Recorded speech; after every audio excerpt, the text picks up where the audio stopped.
What up, world? Established Rich coming right back at you. Ladies and gentlemen, we gotta talk. We got to break this down, and we got to be honest. Because what we're seeing with Starz, what we're seeing with BMF, and what we're seeing without 50 Cent is a complete collapse. So let me break it down for the people in the back. Starz lost $42.5 million in 1 quarter. Subscribers dropped, customers left, and the headlines are clear. The network is slipping. Why? Because they lost their engine. They lost their driver. They lost the man who made them matter. Curtis 50 Cent Jackson. Power made Starz. The spinoff kept Starz alive. BMF was supposed to be the next big move of all of it. And every single one of those shows was carried on the back of 50. But now, without him, Starz is just Starz again. A network with no culture, a network with no voice, a network with no hype. Let's talk about BMF, because this is where the audience feels it most. When BMF started, it was raw and gritty. It felt real. You could feel Detroit in every frame. You could feel the streets. You could feel the authenticity. But this season, it's different. It's outrageous. It's unbelievable. And not in a good way. A psychic telling R.I.C.H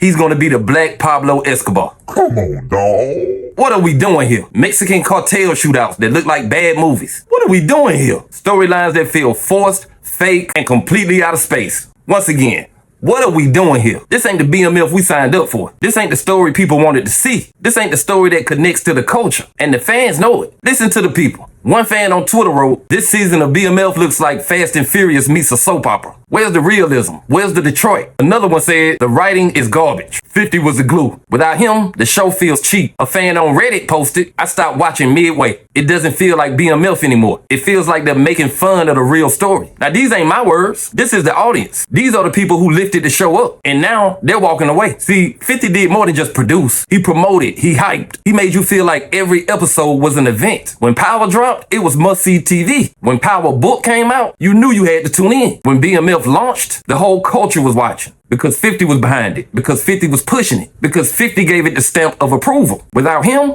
it feels empty. It feels forced. It feels like content just existing. And the audience feels that. Now let's talk critics. Variety said this season of BMF feels overstuffed and overwritten. The Hollywood Reporter said the show has lost its edge and its focus. Even black culture blogs, the same ones who used to celebrate Starz, are saying the show doesn't feel like it's connected to the streets anymore. When you lose the critics and the culture, you in trouble. But here's the larger point. This ain't just about a show. This is about respect. This is about value. This is about Starz thinking they could do it without 50. And the truth is simple. They can't. The numbers prove it. The subscribers prove it. The reviews prove it. Without 50, they lost the heart. Without 50, they lost the voice. Without 50, they lost the connection to the culture. And Starz better wake up, because if they don't, the slide will only get worse. And I'm gonna take y'all out like this. What we are witnessing is a lesson. A lesson in business, a lesson in culture, and a lesson in value. When you don't respect the person who built your house, don't be surprised when the roof collapses. And right now, Starz roof is caving in. But hey, that's just my opinion. What's yours? Like, comment, subscribe,